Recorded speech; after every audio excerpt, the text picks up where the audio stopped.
Hoje o nosso bate-papo é com a doutora Viviane Magalhães, ela que é assessora jurídica aqui da CNA. Vamos falar aí de um tema muito importante, que é justamente essas fiscalizações que vêm acontecendo no campo por parte da Receita Federal. Doutora Viviane, seja bem-vinda mais uma vez. Eu que agradeço a gentileza aqui do convite e efetivamente falar sobre essa intensificação da Receita Federal de fiscalização no campo é muito relevante, então eu só tenho a agradecer a oportunidade. E que não é de hoje, né? Que fiscalização é essa? O que mudou? Eu acho que vale a pena a gente tratar disso. São novos parâmetros para fiscalização. Então, o que aconteceu? Eles alteraram o limite de faturamento, mas o que isso quer dizer? Aquele acompanhamento especial que tinha para grandes contribuintes, agora vai ocorrer para contribuintes que não estavam dentro da classificação de grandes contribuintes.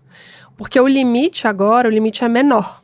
Então, esse acompanhamento especial vai ser também destinado a contribuintes que não estavam antigamente. Então, por exemplo, vamos supor, vou colocar aqui em hipotético para a gente entender melhor. Se o contribuinte estava dentro do patamar de 100 mil, por exemplo, para ser classificado como grande contribuinte, agora ele está em 50. E aí, sendo 50, aquele acompanhamento com olhos mais cuidadosos e detidos da Receita Federal, ele vai acontecer com mais contribuintes. E um outro resumo é a intensificação, que seria essa intensificação desse acompanhamento diferenciado, que seria esse limite aí de faturamento que eu comentei com você. Uma outra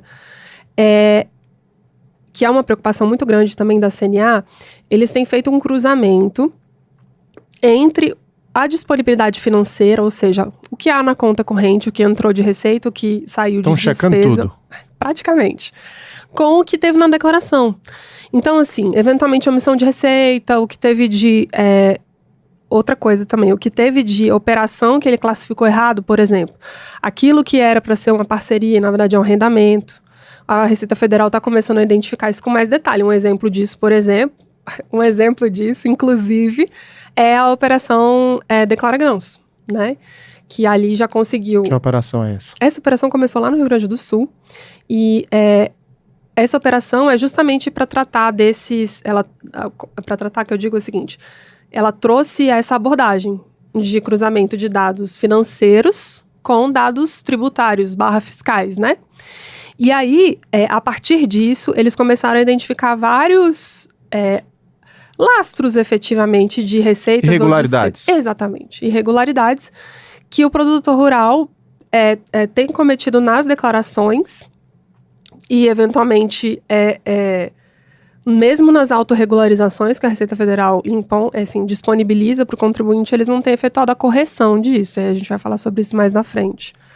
Mas, com relação a essa intensificação de receita, e dentro desse exemplo da Operação Declara Grãos, é isso. Aí o que acontece? Eles também estão identificando na Operação Declara Grãos essas distorções do contrato de arrendamento e parceria. E nesses contratos de arrendamento e parceria, é necessário observar exatamente os requisitos que constam no Estatuto da Terra para efetuar a classificação correta, para que não haja riscos de autuação. E quais erros mais comuns estão sendo cometidos por esses produtores? Além dessa questão do reconhecimento do arrendamento, né? E se é arrendamento ou não. Além disso, dessa classificação, né? Seja como arrendamento, como parceria, o que tem acontecido por vezes, eles uma eventual omissão de receita que tenha sido...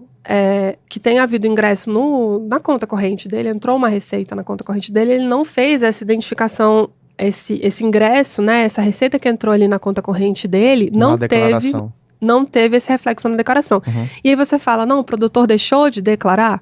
Não, e é justamente por isso que a gente está vindo aqui para alertar. Às vezes o que acontece? Ele esqueceu de passar essa informação para o contador, ou às vezes, como a gente já conversou aqui também, dentro dessa intensificação da fiscalização da Receita, ainda tem as questões penais. Ainda dá tempo para corrigir. Ainda sim, a gente pode ter ao risco a comunicação entre a Receita Federal e o Ministério Público está muito rápida. Então, o que vai acontecer? Pensa só comigo. Se um produtor rural, por exemplo, deixou de declarar uma receita que ingressou, ele esqueceu, efetivamente, deixou de declarar ali uma receita de 100 mil reais. 100 mil reais.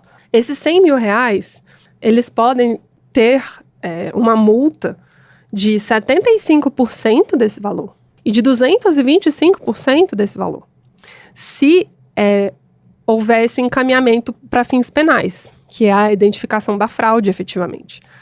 E aí, o produtor rural, ele pode vir a responder um processo penal, efetivamente. Então, algo que demorava, antigamente, assim, entre 5, 10 anos, por vezes 15, essa comunicação está muito rápida. Então, às vezes, um erro do produtor rural, uma nota fiscal que ele não emitiu e não constou na declaração, algo do tipo, pode vir a gerar uma grande dor de cabeça. E para a gente fechar, doutora Viviane, como é que a CNA pode ajudar nesse processo aí, esse produtor? Eu acho que o objetivo aqui dessa entrevista inicialmente era justamente trazer para os produtores rurais a necessidade de se proteger. Eu acho que a palavra que a gente pode extrair daqui dessa conversa é proteção. E quando a gente trata de questões fiscais, financeiras, o que é a proteção? A proteção é o você ser mais cuidadoso, ou o famoso cri-cri. E ir atrás, efetivamente, de manter toda a documentação em dia. Chamar a atenção, né, para constar tudo na declaração de imposto de renda que tenha efetivamente ingressado na sua conta. E tomar cuidado como isso vai funcionar. E outra, aí tem as saídas, né, do que a gente pode, além desse ser cri-cri e ser precavido, tem uma outra ideia aqui também, que é uma eventual autorregularização que a Receita coloca, fala, dá um prazo para os produtores rurais se ajustarem. Então, assim, ele sendo cri-cri, identificou alguns equívocos, dê tempo. E o ideal é que seja feito antes de eventual atuação. Então, assim, buscando essas inconsistências, identificou ali algum erro, ele já tentar fazer a autorregularização, né, se regularizar, e evitar que haja uma autuação e que essas multas eventuais de fraude incidam, porque fraude para fins fiscais tem uma interpretação, digamos assim, um pouco mais incisiva. Às vezes a gente fala fraude, né? A pessoa tem uma visão... O que é que pode acontecer com esse produto caso ele venha a ocorrer em uma fraude? Ou cometer uma? Qual que é o problema? Se ele for inscrito em dívida ativa, né?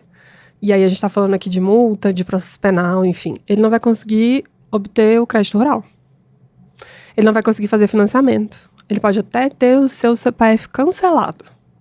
Então imagina, pensando que 98% dos produtores rurais atualmente no Brasil são pessoas físicas, imagina o que significa para uma produção rural um cancelamento de CPF.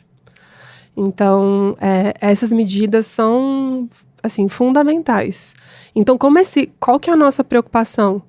Como essa intensificação de fiscalização ela é real e ela vem acontecendo, é chamar atenção para os produtores para que eles não fiquem à deriva, né, sem crédito, né, sem o financiamento necessário para produzir e, eventualmente, até sem o seu CPF, o que é bem delicado, né, se a gente for analisar na importância do cadastro para efetuar qualquer operação, né, para você existir.